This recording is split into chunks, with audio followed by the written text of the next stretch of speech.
to the Mind Circus.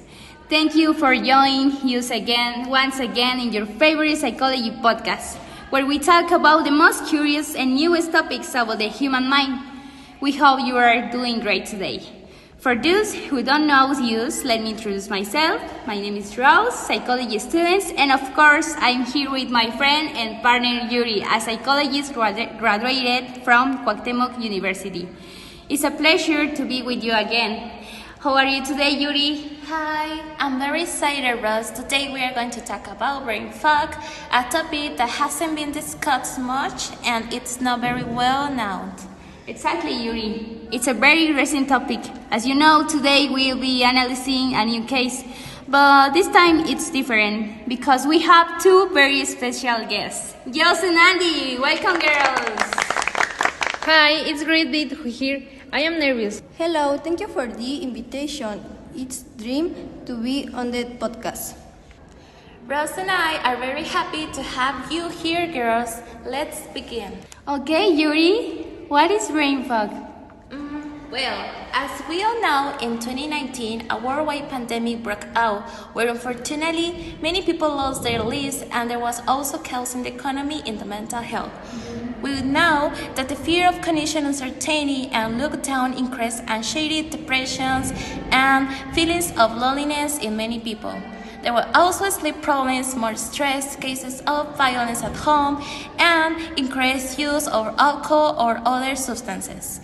Many people also went through losses without being able to say goodbye, making grieving even harder.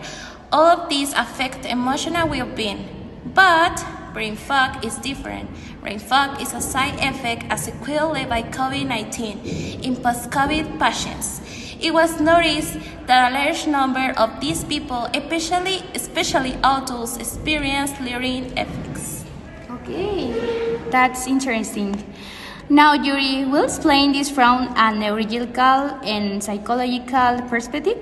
Yes, brain fog causes mental fatigue, difficulty concentrating, memory problems, slow thinking, a feeling of confusion, trouble finding words, and difficulty organizing ideas or tasks. Right. From a neurological point of view, I could relate this to low glutamate production, which regulates functions such as memory and learning.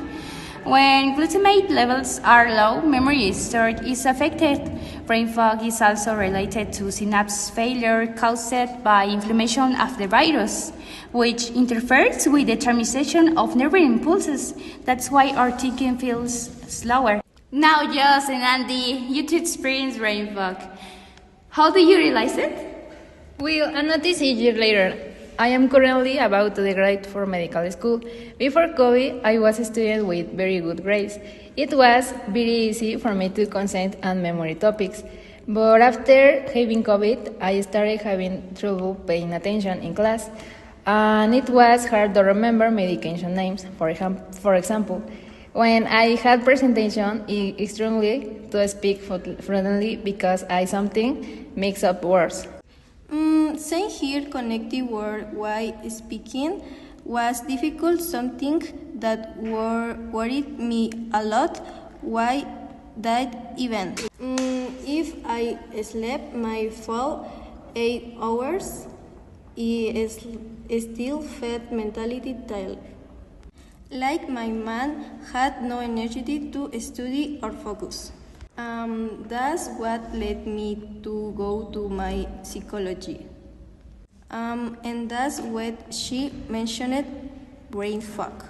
Well, Andy and Jos, honestly, it's something that can go unnoticed if you're not paying attention. Yes, and you notice it's so clearly because you're students, we tend to use cognitive process like attention, concentration, and memory constantly.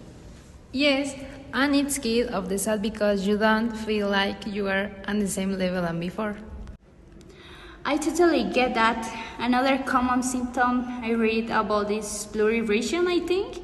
Did that happen to you, Andy? In thinking to me, I couldn't see clearly at all. Not in my case, but something else, and strongly with Was explaining, it was hard to keep strict routine of the schedule because I had to think too much organizing my time. I see Jos and Andy. And all of these affects our daily lives. We're not at 100% capacity to carry out our activities. Now, knowing all of this, the question is, how can we work on it? Yuri, what do you recommend for these post-COVID effects? Brain fog can improve if you take care of your sleep, drink enough water, eat at regular times, and reduce stress. It really helps to do one task at a time, use short lists, exercise lightly per day, and practice breathing techniques to calm the mind. Keeping stable schedules and avoiding too much coffee, sugar, or late nights also helps. Great points. Sleep and nutrition are essential, but I also believe mental skills gained are great to improve cognition. Yes, my psychology actually recommends cheese. Very good. Yes. Now that you know all of this, what do you think, girls, after experiencing it yourselves? I didn't know what's happening in my mind. No, I had more in language. And it really helps because it allows us understand what's happening and how to reduce these symptoms. And honestly, I think both of us enjoyed this podcast a lot. One of the best. I've been watching you for months, and your content is so curious and interesting. We're so happy to hear that. Thank you for sharing your experience about the little known topic. Thank you. This was the Mind Circus, your favorite psychology podcast. We truly appreciate every person who listened today. We hope this information is helpful and that you can share with someone who needs it. We'll see you in our next episode. We're going to talk about Chester Bennington and analyze his case of depression, a very important topic that needs visibility. Remember to take care of your mental health, rest, drink water, and be kind yourselves. Bye.